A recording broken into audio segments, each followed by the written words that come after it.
Okay. So I will be recording the session, and maybe I will send you this whole thing session, so that maybe if you can revise also. Okay.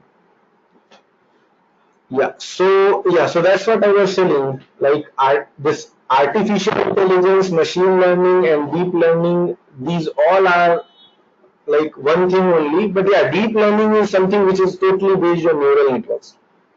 And this deep learning is again a subfield of machine learning. Big data comes into picture when you have lots and lots of data which has to be processed, to apply some ML or some machine learning model. So, and when there are lots of data, then big data comes into picture. For an example, like what I usually give is like Facebook. I mean, in 1 minute there will be like millions of posts which are coming through Facebook.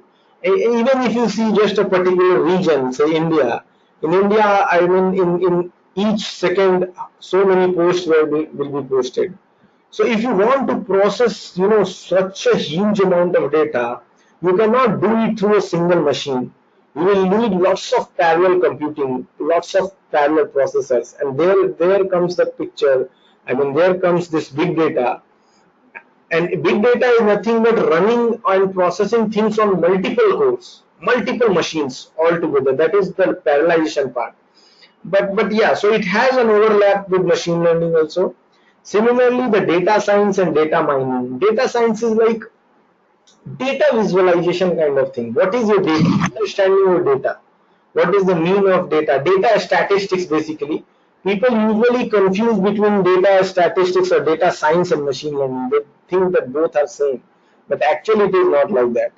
Data science is all about how you are getting the data and which kind of data you are getting. That is also called as something explanatory analysis. Okay, so like GoIBGO is there, or say Twitter is there. How will you fetch the tweets into your system? How are you going to fetch tweets? I mean, from the Twitter or some data from GoIBGO or from some Yatra. If you have to fetch the data, how are you going to fetch? So those are, you cannot just go on site and you can write a automatic scrapper which can scrap articles or say data from the site. You cannot write those things for Twitter. I mean, how many tweets we will scrap from a web page of the Twitter? It's very difficult. So what these websites they do is they will give you API, that is the developer API, you can say. They will give some API, they will charge some amount for that also. Through that API you can just make a Python call, and that will get data for you, a lot of data from their database, not from the web page. So that's a different game altogether which is going on these days. Yeah, so but those areas comes under data mining or say data science. What we are focusing on in this particular course, applied machine learning with Python, is that we will be focusing on the machine learning models and the learning process, that once the data is there, how can you extract intelligence from them? How can I extract intelligence from it so that I can solve some AI problems, I can make some applications. So that is the part. We are not going for big data kind of stuff where we have to process a huge thing. That is done by, if you might have heard, that is done by Hadoop and Spark. So that's the big data part. Again, data scientists are there, data mining, again, it's a different field of how to fetch data, how to scrap data. So yeah, those things are totally different. But yeah, we will focus on machine learning. Now, going ahead, what is this machine learning? If I see machine learning, the whole pipeline, what I see is the whole machine learning pipeline is in 5 steps basically. Uh, of course, there are 2-3 steps which I have merged together, maybe step I have added. So yeah, this is the overall pipeline. The first step is to get data. The first step in pipeline is to get data. That is your basically training data set, and that data, how it is coming is basically through some data mining or some data science. You are generating some data from client, you get data, right? So this is like the first step, that you have to get data. The second step is to basically prepare your data, to clean data and prepare the data. And that this stage, this second stage is, I mean, a lot of people will ask this, that uh, you have the data, what do you extract from data? Basically this particular stage is very popular and very very important, that is feature extraction. Like once you have got the data, what are you going to do with the data? So we have to extract some features which will help me modeling that application, which will help me, that features will help me to classify some classes. Just as an example, I am telling you, I will give you some few examples here. Suppose you have a cat and dog problem in image. Like in image, we have to find out whether it is a cat or a dog. What features of cat or dog you will analyze, or what features of cat and dog you will extract, that so that you can actually identify, given a image, given a new image, can you say that whether it is a cat or dog? So what are the features which you need to extract? Okay, so similarly I will give you another example. Suppose you have a flower. This flower, this Irish data set you can see here, this one.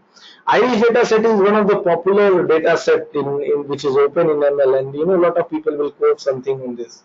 Okay, so yeah, so if you see this Irish data set, you have something called a sepal length, sepal width, and petal length and petal width. These are like flower features of a flower. And iris data set, in iris data set, there are three kinds of flower which you have to identify. One is setosa, one is versicolor, one is virginica. I mean, these are the names of classes of flower. Like we have rose, lotus, sunflower, like that. You have these kinds of setosa, versicolor, virginica. Now the problem here is that given a sepal length, sepal width, petal length, and petal width, these are like called sepal length, sepal width. These are like petal length and petal width. So given this sepal length, sepal width, petal length, petal width, can you tell me which class it is? So in here, what is sepal length, sepal width, and petal length, petal width? These are basically your features. These are the features which you are going to use to get the intelligence from the data, right? Suppose I tell you that given my voice, what is the gender, whether a male is speaking or a female is speaking, your human mind can easily perceive that, yeah, this is a male, right? But what is the feature, once you get the data, what is the feature which you will extract and tell that, yeah, this is a male or this is a female?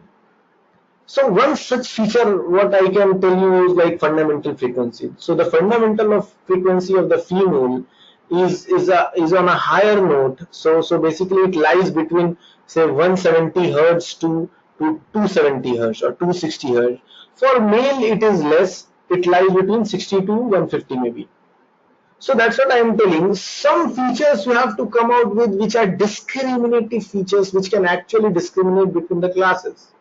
Right. So this is all about what I'm trying to say is, this is the second stage, where from data you have to figure out what are the features am I going to use.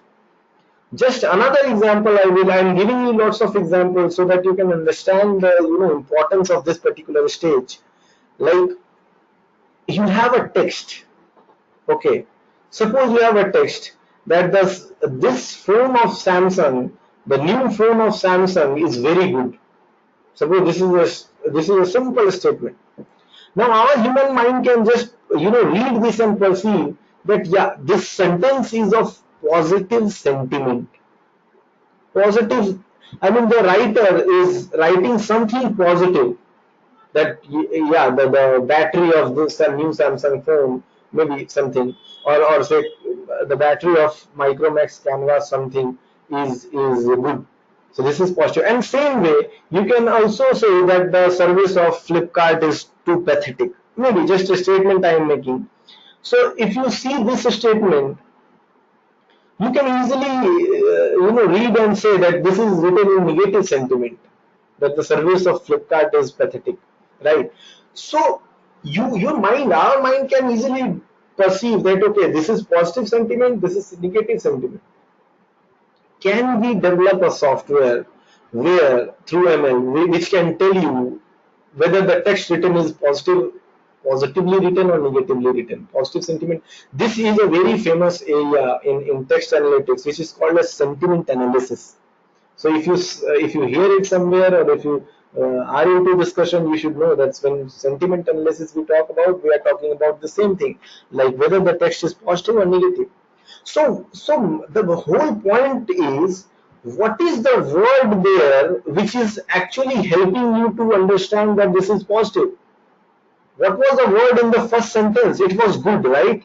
Like the sentence was, the battery of Samsung phone is good. So the good word or the pathetic word, are these words are basically the symbol of positive or negative sentiment, right? So you have to come up with some feature. You have to come up with such words that, okay, if this word I can capture somehow, I can tell that, yeah, this is positive, this is negative. I can classify them. So somehow I have to learn these kinds of words. So the second stage is all about what is the feature which you are going to extract from your data, or what are the features you are going to use from the data to model your machine learning algorithm. To which feature basically you will use to, which will help in classifying the classes. So this is the second stage, and in this stage basically three things are all there also. Like when the data will come from client side, it will be dirty data, right? So you have to clean it. You have to clean it, right? Like, do you really think that a full stop or a exclamation mark or a comma or a semicolon, these things or some digits, are these things going to contribute for sentiment analysis problem? Positive sentiment or negative sentiment?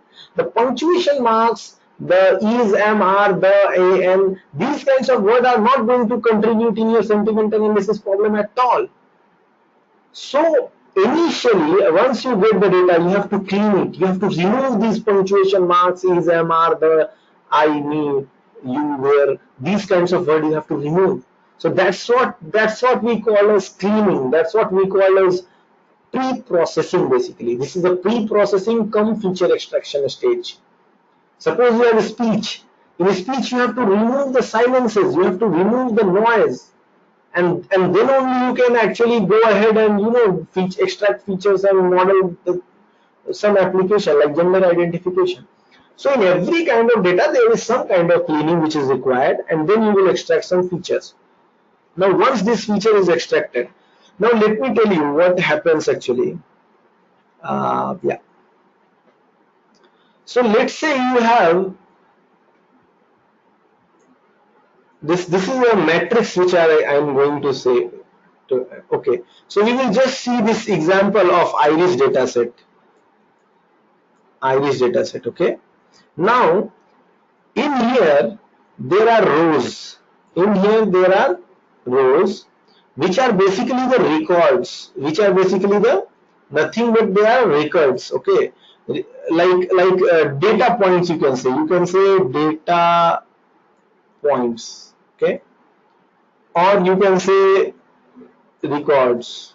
Okay, or you can say training data also, people say, like there are different names which people give. Okay, or you can say training data, right? Now these are what basically this particular row will be one record. And what is the column here? What will be these columns?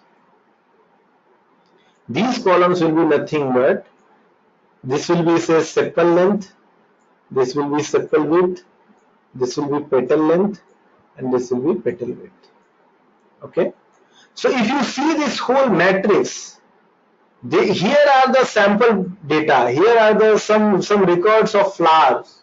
Okay, some instances basically. So in iris data set, almost suppose there are 170 such instances. I mean, people have taken 170 samples and they have measured the sepal and sepal width, petal length and petal width of these flowers, and they have classified also. Okay, these kinds of flower are this kinds of flower are this kind of flower are this. So basically, what I in total I am saying is, you have 170 records, and each record has 4 features. Okay, these are basically what? These are basically features F1, F2, F3 or F4. These are 4 features, right? So basically this matrix which will generate here. Now matrix, when I am saying, it is the same algebraic matrix, it is the same matrix which we study in class 10th or maybe 11th, that mathematical matrix, right? Which will have 170 rows and 4 columns. The 4 columns represents the feature.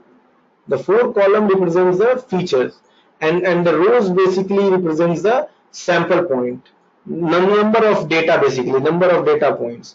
So this whole matrix in machine learning the fundamental, it is called as feature vector matrix. Feature vector matrix. This is called as what? Feature vector matrix. I mean, you will hear this term a lot. I mean, you will read this, you will maybe hear this term a lot. This is, some fundamental of machine learning, that, feature vector matrix. But what I mean to say, when they talk about feature vector matrix, it means the same. These 4 points are basically the features. These 4 columns are basically the features: sepal length, sepal width, and petal length, petal width. And this particular one row is vector, right? One particular row is a vector, which is basically, this vector contains 4 values, 4 features. So each row is basically a vector. So that is why the name is given feature vector matrix. Okay. So I think that was easy. I mean, that's understandable. So feature, you should know what is feature, what is feature vector, what is feature vector matrix. That you should be okay with. Any measurable property of training data set item, say area of house or image pixels or word count in document, energy of speech signal, these are like measurable properties. So these are features. Now for one particular data point, if you have say n number of features, you will write it like a vector. And if you have m training data points like this, suppose you have 170 such data point, then you have to make a feature vector matrix in order to represent it. I hope this is clear. Okay. Now coming to the third part. The third part is, once your features are extracted, once you get basically the feature vector matrix, this feature vector matrix, if you get, so then you see, you will train the model. You will train the model. Once these features has come, you will train the model. Now what does this training means? Training means basically this central stage of machine learning is something about learning. There are, I told you initially, there are 8 to 10 models which we will be covering maybe. Okay. Yeah. So these basically models know, I mean, they are based on some mathematical foundation, and somehow they will get the intelligence, get the pattern while training. So I will just give you, you can see this example, right? Just see the example on the right hand side, where there's some data point shown in yellow circles and plus symbol. So there are 2 classes basically. One is this plus one and one is the yellow one. So in the third stage, see, if you can see here, it has learned a boundary. Now inside this circle, inside the boundary which is had learned, I mean with the ML, the training algorithm has learned, if you see, there is class, this plus class mostly, and outside the boundary the yellow class is there, y equal to 0 and y equal to 1. So basically training a model means learning some curve, learning some line, learning some plane, learning some tree based structure. So suppose you are studying decision tree random forest, you will learn some tree based structure. If you are using some Gaussian mixture model, you will be learning some Gaussian model, Gaussian fitting. Okay, So it's like that. I mean, if you are learning linear regression, it will fit a line like this. If you are learning logistic, it will fit a circle like this. So basically what I am saying is, in learning process, in the third stage of model training, you are going to learn some boundaries, some structures, some model, which will be, which will be used basically in classifying your new data. Suppose a new plus comes in, you can easily tell if it is inside, if it is lying inside the circle, you will say, yeah, this is positive, this is plus. If it is lying outside the circle, you can say it's yellow, it's the circle. I mean, if it is lying outside the boundary, okay. Now you will say, I mean, you might be thinking after seeing this, that there are some yellow circles also inside this boundary, okay, and there are maybe some plus like this, which is outside the boundary, but that's the error. Basically, that's the error. See, whatever software you will make, it's not like it will have 100% accurate. It won't be 100% accurate, right? I mean, it will have some error.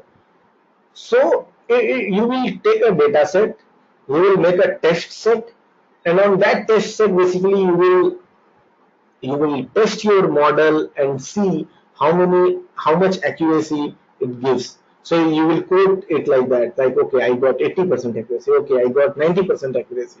So things are like that. I mean, once you train it, it will of course have some error. So you can see the left hand side image. See, there are a lot of data points, right? And this particular line, which I have learned while training, this particular line is trying to fit the data. Okay, so I will just give you some more example on this, maybe. Yeah, suppose you have some data points like this. Okay, and I will tell you what is the data. These points are basically, suppose on x-axis, these points are like size of plot or size of a flat. Okay, so basically you are living in some flat, right? Now the size of flat is say 1000 square feet or 2000 square feet. It can be anything, right? Now, depending upon the size of flat, can you guess the cost? Can you predict the cost? What is going to be the cost? Can you develop a software which can do that? So I have these were my training data. I have visualized it. So this is my plot. Okay. Now, what this third stage will do? It will learn some line like this, which will be fitting this data. So now if you ask that on 1500 square feet, what will be the cost? So I will do nothing. I will just check where is the 1500 on X. So I will just project it to the line. This point comes like 1500. So I will check the cost like this. I will check the cost from this particular point. This will be the cost. Okay, so this particular line, once you are able to fit this line on the training data, then using that line you can tell regarding what can be the estimated cost, right? Now suppose the same data points will be like this. There are some more data points, and but the data points are like this. Now can you fit a line here? I mean, of course, you can fit a line. It will be like this. But isn't it a more better way that instead of fitting a line, you should fit something like this, some curve like this, isn't it? It captures, it passes through more data, and it tries to pass over as many as data points.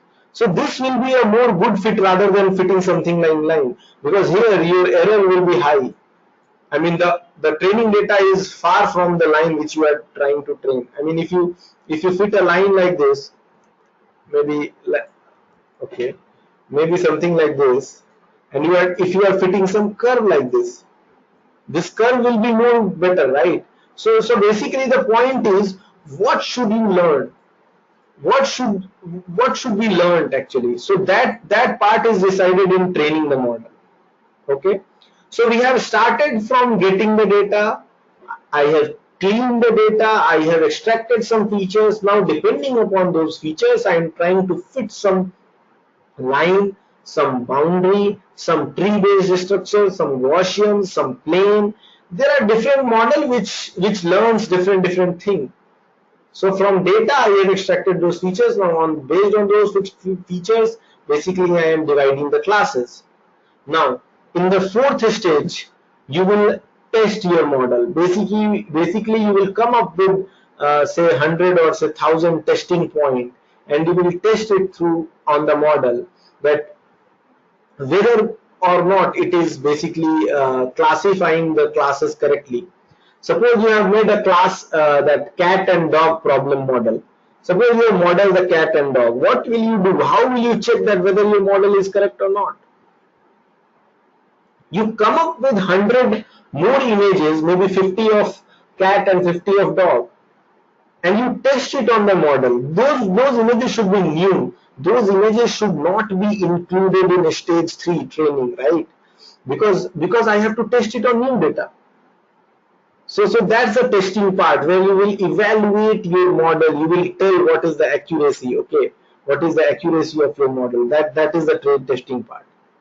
And then of course the improvement means, like, if you find that okay, this is coming 80%, yeah, you can do more analysis, you can go with some different model in order to get the accuracy maybe 90% or 95%, whatever is the acceptable limit. I mean, maybe whatever is required by the client. So like that, basically performance evaluation is of course one stage where you have to improve it. The one of the main advices in machine learning, the big shots in machine learning. I mean, I have gone through a lot of.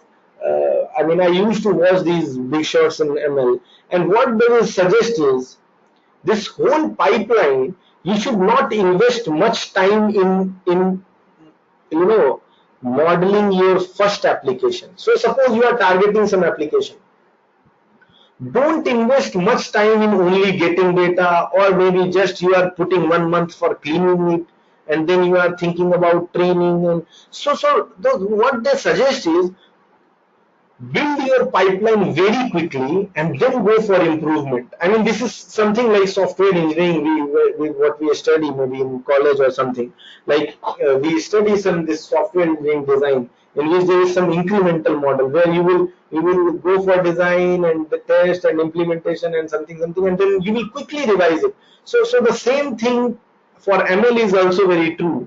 If you are targeting some application, you are building some application, don't waste time in each stage particularly, and just try to as quick, as fast as you can basically build the pipeline. Just build it and then just see for the improvement where you can improve, how much, because you have a baseline that okay, this is the accuracy I am getting, maybe 60%. How can I improve upon? Maybe increasing the data will do, maybe cleaning it more well will do, maybe trying some different algorithm will do. And of course the testing data set will be filled on which you will be testing your accuracy. So this is like that. Okay, basically the whole purpose is, if you see now, I mean, I will tell you, like machine learning, the whole purpose here is that we human, how do we in the stage 3, like when we are kids, if you know, like when we are kids, or whatever kids, if you see, you will show them ki, look, see, this is a car. Okay, maybe a Honda City you showed him. Huh? Then you showed him like, look, this is a car. Next time it was Wagner. So maybe 2-3 times you will show him a car, and suppose another I-20 comes, I-20 or I-10, whatever, some other car came. The kid's mind will automatically learn that okay, my mom or dad has shown me these two cars. Now when the third car, new car will come, his mind will automatically recognize that yeah, this is also something like that, so I will also say it car. So he may say on his own that look, see, this is also the car, the third one I am telling. So basically, if you see the brain, our brain keeps on learning, and as many as objects your brain sees, it will learn more, like that. I mean, any object you see, new object you see, next time whenever you will find something like that, you can easily recognize that okay, this was that. So this is how they are trying to replicate in machine learning also. Like, you show him some data, some, say 50-50 images of cat and dog you show, but can it detect some other cats? Can it detect some other dogs, which were not shown in the training? So that's what, intelligence is all about here. Okay, I just gave you the analogy with the human mind. Yeah, maybe in some of the model it's true, maybe in some other, but basically all these mathematical, all these machine learning models are based on mathematics. So it's not your brain behind it, but yeah, you can say it's something like analogous to our brain. But yeah, they all are some, the basic foundation is mathematics. Yeah, now this is a very important thing I just wanted to show: machine learning types. So I told you about this. I will be covering this whole tree thing. I mean, the tree, the classes which I have made. I have not made. Of course, these are the paradigms of machine learning. So one is supervised learning, one is unsupervised learning. So first, the machine learning, whole domain is divided into two things: supervised and unsupervised. There is some third type also, that is called a reinforcement learning. But yeah, that's okay. That is not that important, because not lot of work has been done in that reinforcement learning area. But yeah, supervised and unsupervised are the most popular and most crucial, most important, fields of machine learning, of course you can say. And these are like supervised learning and unsupervised learning are the fields. Okay, these are not models, these are not mathematical machine learning algorithms. The algorithms are these ones, the green ones. Now I will tell you what is the difference between supervised and unsupervised first. Just try to understand. Maybe I will try to convince you on that. uh, in supervised learning, you will know your data, you will know your training data. Now, training data is the data which we will initially take to train our model. So in first stage, we will get that some data. From that data, basically, I will put some data for testing, but the rest amount, maybe 80% of the data, I will keep for training the model. So when you get that data, if you already know the label, the class of those data, if you already know the class of those data, that is called as supervised learning. Okay. And if you don't know your data, if you don't know the class of your data, that's called unsupervised. I will try to show you that through paint maybe. So just think of that these are some data points. Huh? And again, these are some data points.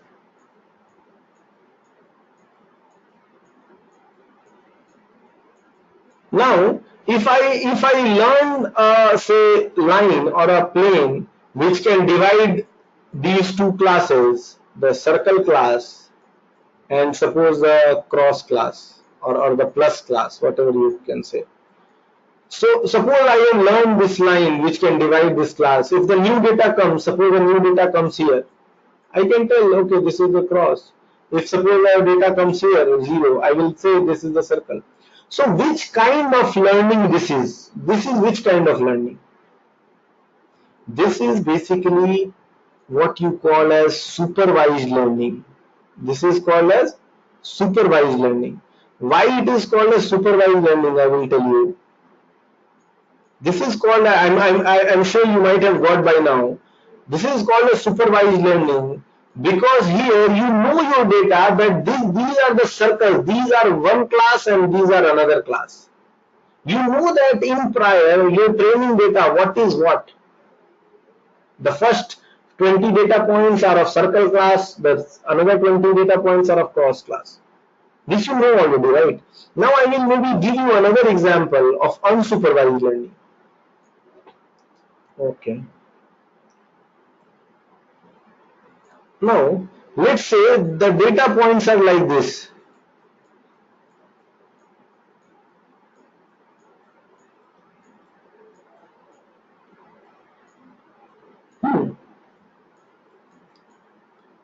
Suppose the data points are like this.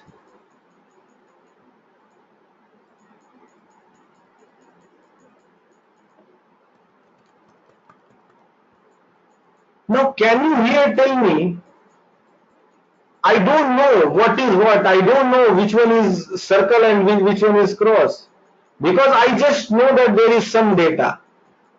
Now can you decide here which is which class? You don't know the labels of your data points, but still, if you can find out that this data points are one group and these data points are some another group, if you can somehow find these groups, this group finding from the unknown data is called as unsupervised learning. It is called as unsupervised learning. Basically, what I am trying to say is, in unsupervised learning, you will never have the labels. You will not know the data. If you have 100 images, of say cats and dog, in supervised setup, you will know that the first image is cat, the second image is cat, say till 50 it is cat, and from 50 to 100 maybe, or 51 to 100 it is dog. You know that.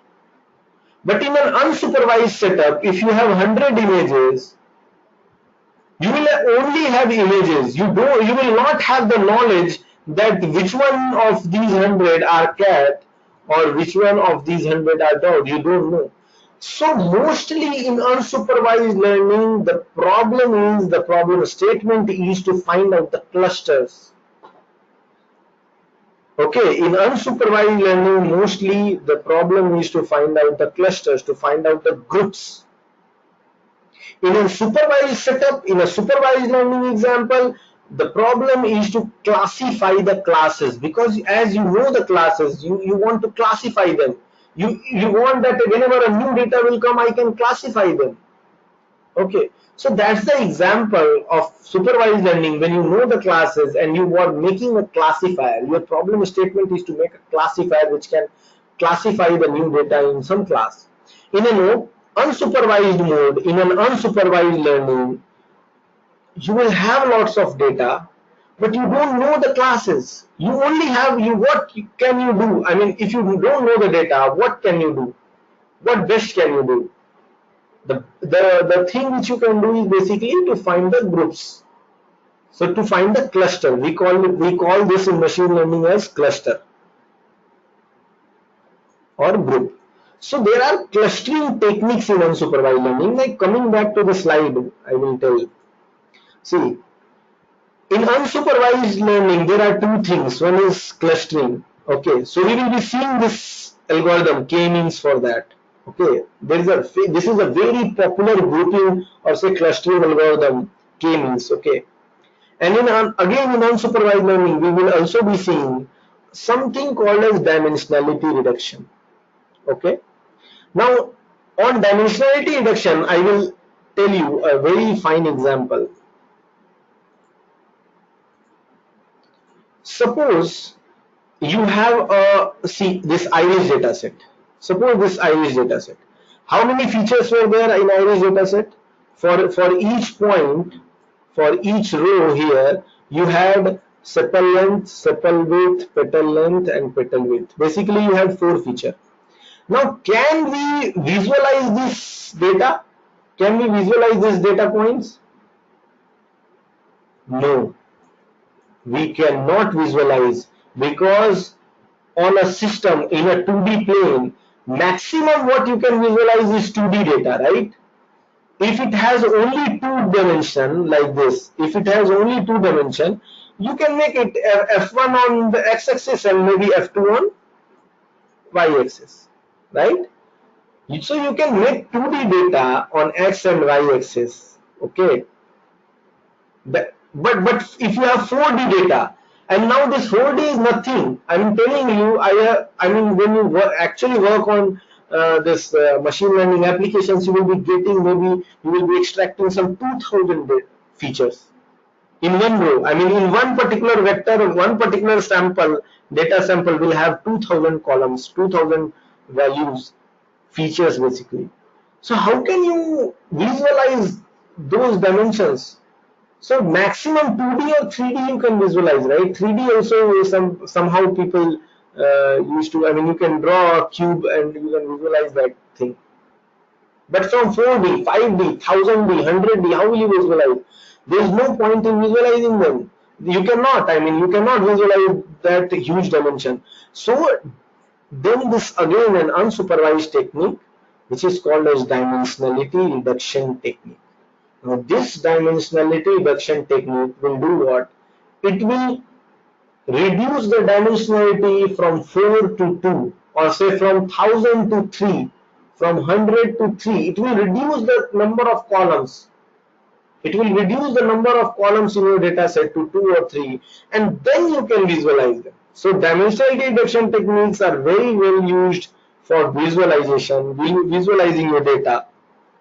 Of course, data visualization is not only the you know this use of dimensionality reduction. Dimensionality reduction is also used to fasten the machine learning algorithm to reduce the overfitting. Those usage of dimensionality reduction are also there, but we will be seeing these things. Okay, right now you may not understand. That's why I just gave the example of visualization. We will see that. So in dimensionality reduction, there is a particular algorithm called PCA. What it is called? PCA, Principal Component Analysis. That algorithm we are going to see for this part. Okay. Now in classification, now comes to supervised learning. In these both the types, like clustering techniques and dimensionality reduction techniques, these are like you don't know the labels of your data.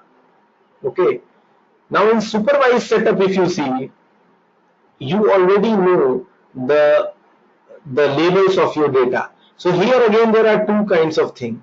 One is classification. So this classification models you will see. Okay, logistic regression is there, but of course logistic regression we will not be seeing.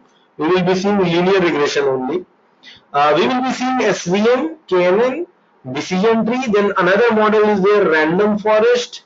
So these four classifier we will be seeing in classification technique, supervised learning. Then this is again a different type, regression, linear regression.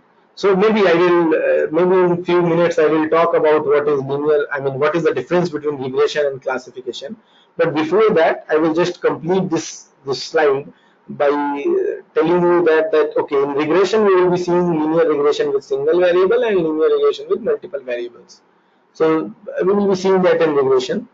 Also, we will be seeing one more classifier which is called as naive Bayes. That is the probabilistic classifier. So that also we will be seeing in this classification. So here random forest and naive Bayes will also be there. Also in clustering technique, like k-means is there. Similarly, another technique is there which is called as Gaussian mixture model. That also we will be looking at. Okay. So these are the algorithmic types which we will be looking at. Now let us you might have understand what is clustering, unsupervised learning. You might have understood what is dimensionality reduction, which I am talking about. Classification also, you know, like how to predict the class of a particular new data with some model. Regression, I will come to that. I will tell you what is the difference between regression and classification. See, these are the two plots which I am trying to make. I mean, I have told you regression also, but again I will repeat that. See, these are the data point, right? And you are fitting a line over here. Now again, here also there are some data point.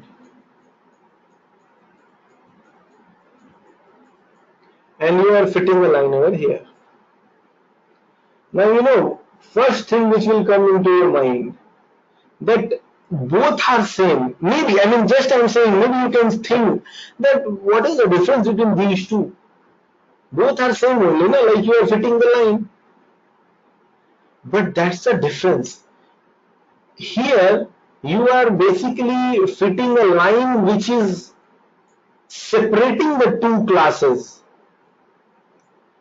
This is a boundary or a say line boundary or a say decision boundary they call it, boundary which separates the classes,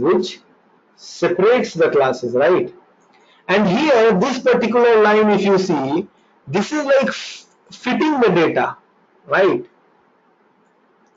So this particular problem is known as regression. What it is known as? Regression. And this particular problem where you separate the two classes is called as classification. This is called as classification. So these are totally two different things. Now I will tell you from another perspective. What is the result finally from in this algorithm, in this particular case? What is the final result? See, given a new data in this particular setup, you will predict the class. You will predict the category. You will predict the category, right? You will predict the category of the new data, right? But here in this particular case, if you ask, you will predict the value. In fact, I would rather say that you will predict the real value. So regression is all about predicting the value, the values, and classification is all about predicting the class, the category, cat or dog, male or female, whether it is a sunny day or it will be a rainy day tomorrow. I mean, weather prediction kind of thing, or whether it is positive sentiment or negative sentiment. So what are you actually predicting? You are predicting the label, right? Positive, negative, male, female, right? You are not going to predict some value. But in a regression problem, you have size of flat on x-axis and you are predicting the cost. You are predicting what? You are predicting the cost of the house. So basically predicting the cost means what? You will not be predicting like this, no, that cost A or cost B. You will be predicting some value, 2 lakh, 3 lakh, 4 lakh. So basically in regression, basically you are trying to predict some value, some real value. That's regression. When you do something where you have to predict the class, that is called as classification.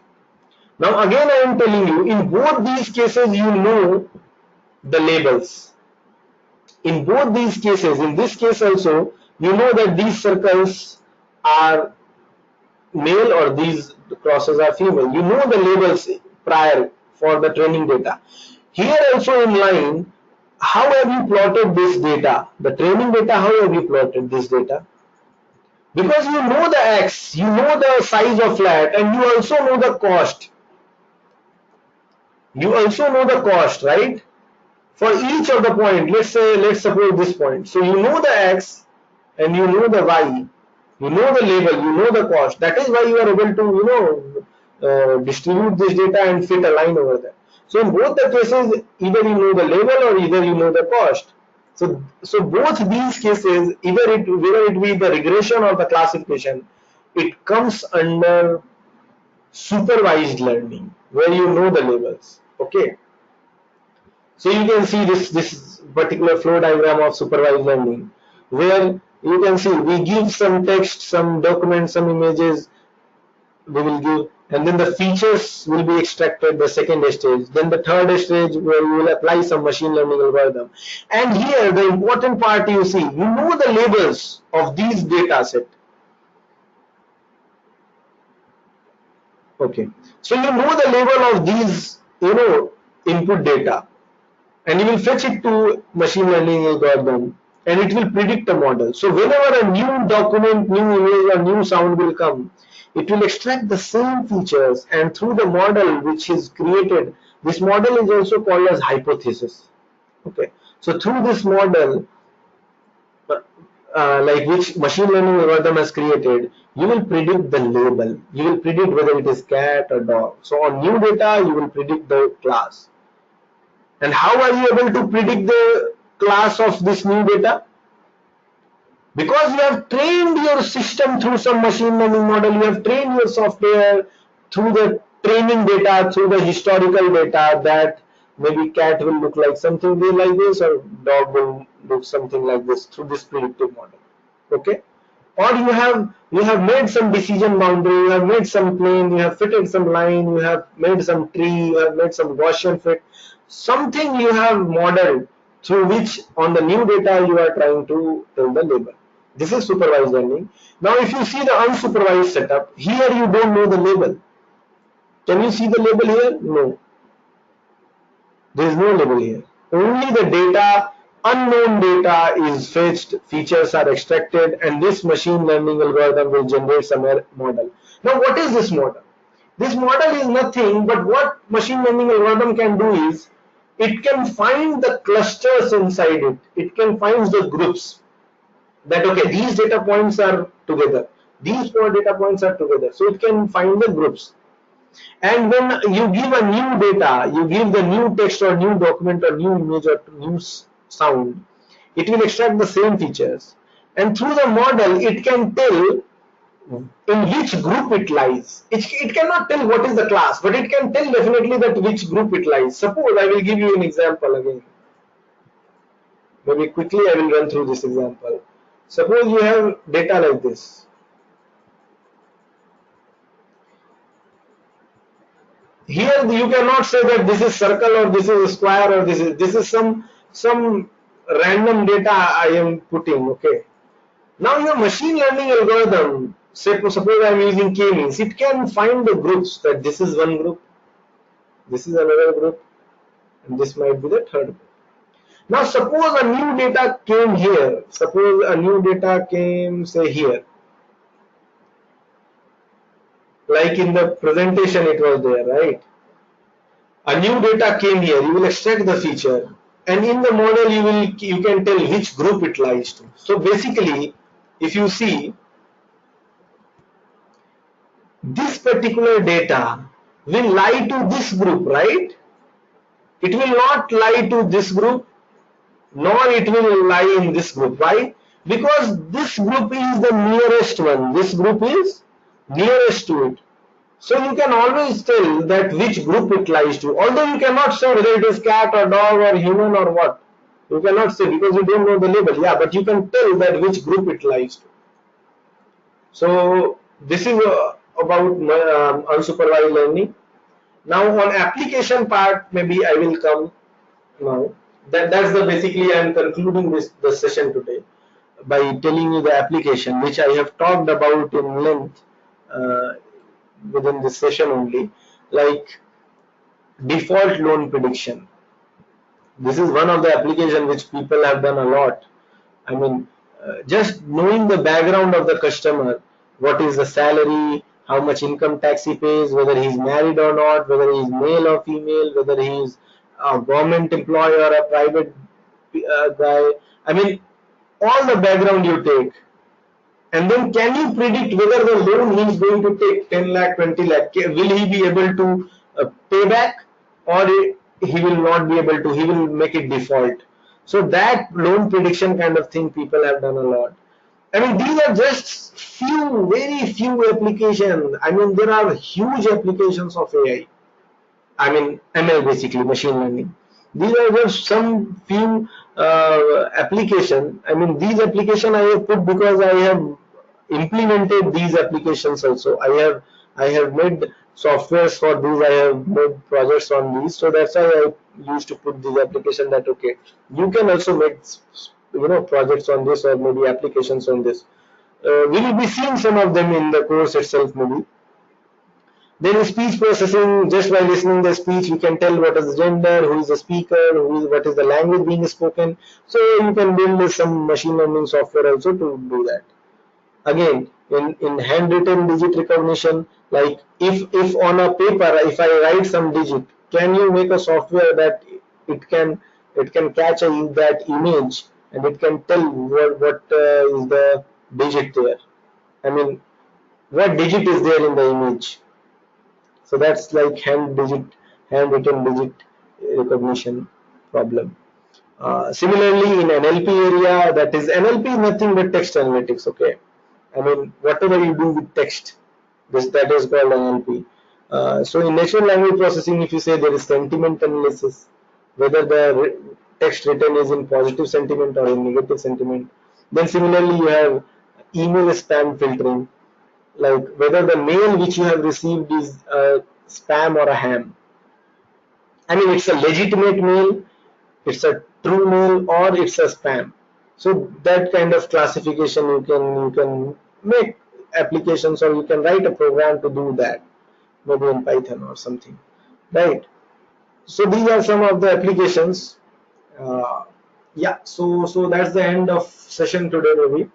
Uh, I hope you have understood this, and this is basically the overview. What are the algorithm types which I wanted to give you, and then again what is the ML pipeline, how the ML thing goes, and initially I just showed you what is the overview part, like how ML is connected to the other areas, and yeah, we started with the definition, of course. So overall, basically, I gave you the overview of whole machine learning area and what are the things are there. Okay, we seeing it one by one. I mean, we will be starting with regression. So yeah, from tomorrow maybe we will start with regression. We will see what are the things, how we can do regression and all, like, right? I mean, how we can fit a line. So we will see those from yesterday. Okay.